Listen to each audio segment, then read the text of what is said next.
Corruption की एक और कहानी। दरियाए सिंध पर ज़ेर तामीर पुल गिर गया। नाकिस तामीरात की वजह से कौमी ख़जाने को करोड़ों का नुकसान, जिम्मेदार कौन?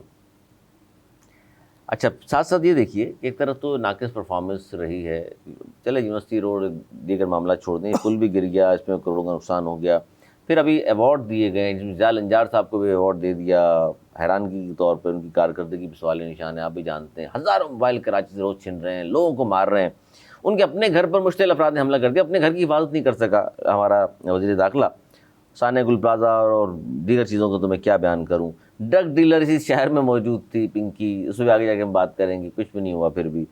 और तमगे से नवाज दिया गया जाल अंजार साहब को। भाई ये इसी कारकर्दगी पाकिस्तान पीपल्स पार्टी के वज़ीरों की इस कारकर्दगी में तमगे मिलने हैं, तो सबसे बड़ा तमगा और तवाब साहब को दिया जाना चाहिए था। बहुत बड़ी गलती की है, आप नहीं समझते सर? ये नहीं, आपकी सोच होगी। ये तमगा किसने दिया है? हुकूमत ने अपने। ये पहले अच्छा, ये बड़ी अहम चीज़ है, हुकूमत अपने लोगों को नवाजती रहे, बड़ा मज़ा आता है। देखिए, मेरे ख्याल में कोई कमेटी होती है, वो कमेटी डिसाइड करती है। छोड़े ना, कमेटी में जिन लोगों को दिया, फिर मैं नाम बताऊंगा, आप कहेंगे यार ये इनका क्या ताल्लुक है। बहरहाल, वो जिसने तमगा दिया है, ये जवाब वही उन्हीं से लोगों से लें तो अच्छा है। मैं जवाब देने की पोजीशन में नहीं हूँ कि उनको तमगा दिया है। ज़ेर तामीर पुल गिर गया जी, ज़ेर तामीर पुल गिर गया और बहुत अफसोसनाक वाक़या। और एक और करप्शन की कहानी सिंध में क्यों हो रही है? और नहीं अभी कुछ दिनों पहले मैंने उसमें पंजाब में भी देखा कि क्या हुआ है। वो आपने आप एक्चुअली आप वहाँ की खबरों को लेते नहीं है। नहीं लेते ना। तो उधर भी गटर में बच्चे गिरते हैं, उधर भी हादसात होते हैं, लेकिन उसको जो है ना कुछ और बना दिया जाता है।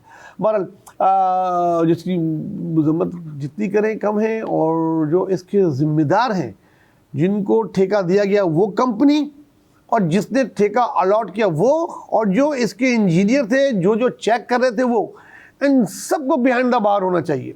अगर ये बिहाइंड द बार हो गए तो ये आखिरी पुल होगा, वरना फिर हम सुन रहे होंगे कहीं। उसके बाद अगर कोई कमेटी बना दी गई, इसकी तहकीक तो कुछ नहीं होगा। ये कंपनी को ब्लैकलिस्ट करना खाली काफ़ी नहीं होगा, या उससे पैसे लेना काफ़ी नहीं होगा। ये होगा कि इसके ज़िम्मेदारों को जिस जहाँ गलती है उनको सज़ा दी जाए और करार वाकई दी जाए, जो नज़र आए। तो ये इस किस्म के वाक़यात अली रुक सकते हैं, वरना एक के बाद दूसरी चीज़ें सामने, वरना बिलावल साहब जिसने शादिया को झड़क दिया, वज़ीरों को भी झड़केंगे। नहीं, आप उस बात को कहीं से कहीं लेते जाएं, उसमें नहीं है। इसमें जो कंपनी को टेंडर दिया गया है वो, सर, सारे टेंडर ऐसे लोगों क्यों दिए? मैं यूनिवर्सिटी रोड दे दिया, फिर आखिर में 6 साल बाद वापस लिया उससे, यार ये बना नहीं सका जाहिल आदमी। अरे भाई, तो पहले देते क्यों ऐसे लोगों को?